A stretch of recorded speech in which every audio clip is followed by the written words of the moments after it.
Vivo na memória o horror do nazismo. Quantos sobreviventes do Holocausto procuraram abrigo no Brasil? E que histórias emocionantes eles têm para contar? Eles eram apenas crianças. Eu não sei como é que eu saí viva. A gente espera até o dia que vai morrer. Tão jovens, tentando sobreviver aos dias mais cruéis da história da humanidade.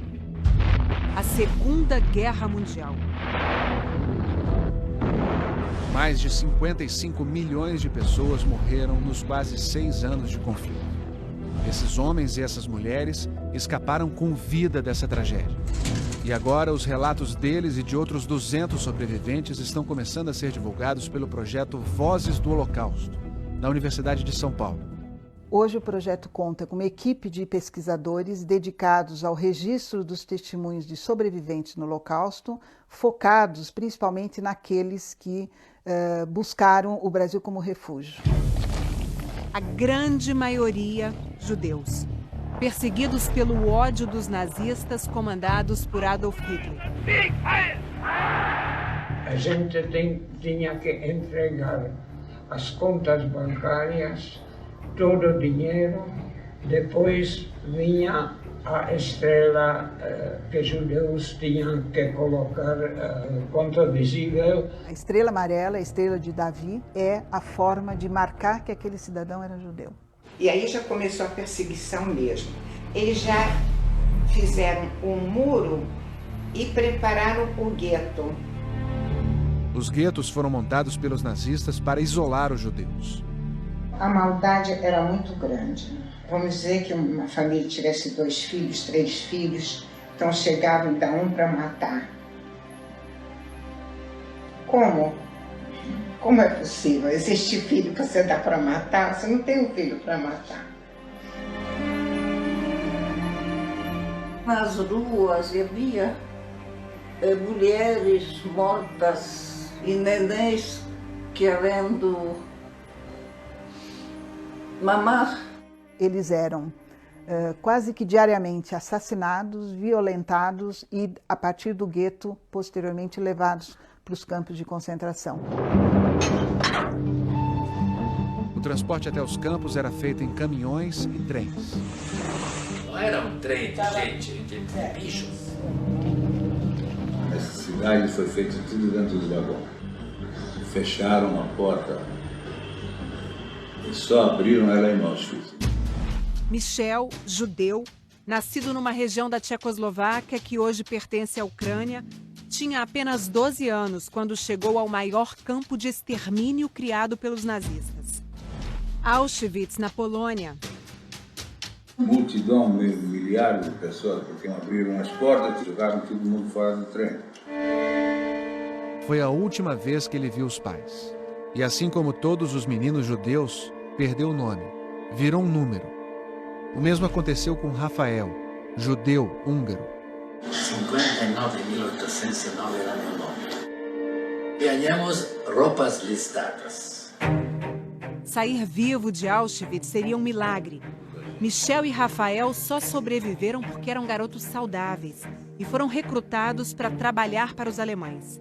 Outros tiveram um destino diferente.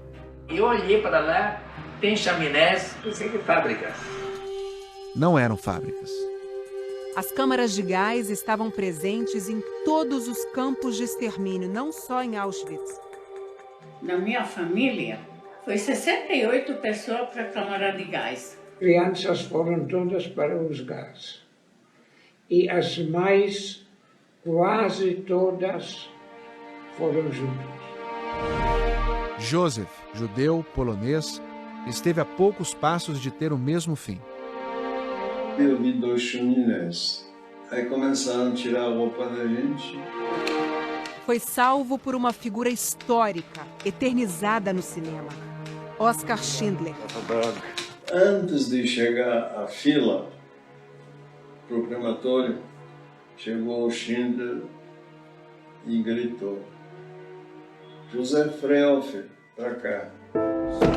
O filme A Lista de Schindler relata a história do empresário alemão membro do Partido Nazista, que salvou os judeus do Holocausto. A gente via ele muito pouco, mas ele amava a vida. No fim, todos tinham uma certeza. Sobreviver o campo de concentração é 98% de sorte. Ainda mais quando há um segundo sofrimento, a fome. Você pode imaginar que comer saco de cimento, o barbante,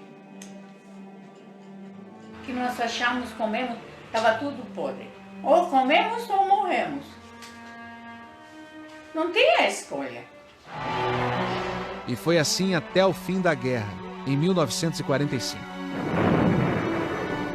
Muitos dos sobreviventes acabaram vindo para o Brasil no momento em que eles têm que fazer uma opção, né, por uma nova vida. Muitos tinham parentes aqui, mal conheciam o país. Mas se juntaram aos milhares de imigrantes judeus que escolheram o Brasil depois da guerra. Desde então, muitos anos se passaram, mas as memórias de dor, essas continuam. E mesmo assim, essas senhoras e esses senhores nos dão uma lição de vida. é muito importante viver, respeitar a vida. E tem que viver para hoje. E quando decide de fazer uma coisa, ir até o fim. Esses testemunhos podem nos ensinar, né, o valor dos laços de solidariedade, o valor da liberdade. Nós temos que lembrar sempre.